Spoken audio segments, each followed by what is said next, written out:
أبو عوف عمل اختراع جديد.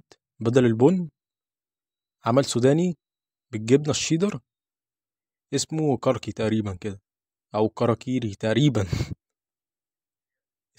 السوداني ده سعره عامل 12 جنيه. هنفتح بقى الكيس زي ما انتم شايفين، دي الكمية. يعني هي كمية مناسبة شوية، بس أنا بصراحة متحمس للطعم. هناكل واحدة كده بسم الله. هناخد واحدة كمان. هناكل واحدة كمان. بصوا، هو الصراحة السوداني طعمه حلو قوي، والسودانية نفسها من جوه أحلى من سوداني جوناتس. يعني السوداني نفسه مش من الكريسبي اللي بره، لا، أحسن بكتير من جوناتس. بس هو سعره 12 جنيه. بس أنا بجيب جوناتس، يعني أساسا أنت ممكن تشتري الجوناتس في متناول الإيد. يعني الكيس السوداني بتاعه سعره عامل 5 جنيه، لكن أبو عوف ده عامل 12 جنيه.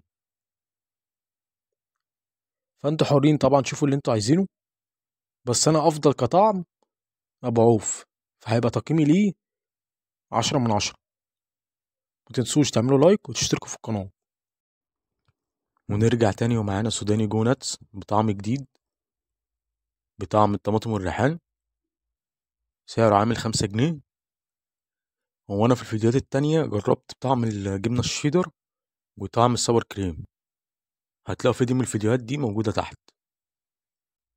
وهنفتح بقى الكيس زي ما انتوا شايفين، دي الكمية. وهناكل بقى بسم الله. هناكل واحدة كمان.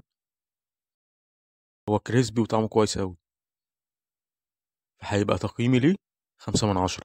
متنسوش تعملوا لايك وتشتركوا في القناة. أول حاجة، كل سنة وانتوا طيبين. تاني حاجة، شركة دومتي عملت سندوتش بحجم جديد، سعره عامل 10 جنيه. وأنا اشتريت من رأيي يعني أفضل طعم من ساعة ما عملوا السندوتش ده، اللي هو جبنة كريمي بطعم البرجر. وزي ما انتوا شايفين، ده حجم السندوتش. هناكل بقى بسم الله. يعني بصراحة مش عايز اقول لكم قد ايه السندوتش طعمه جميل جدا بالجبنة الكريمي والبرجر، طعمهم تحفة. ما تنسوش بقى تعملوا لايك وتشتركوا في القناة. اشتريت ايس كريم فرايدي سنيكرز كوكيز، سعرها عامل 10 جنيه. وزي ما انتوا شايفين، ده شكل الايس كريم. هناكل بقى بسم الله.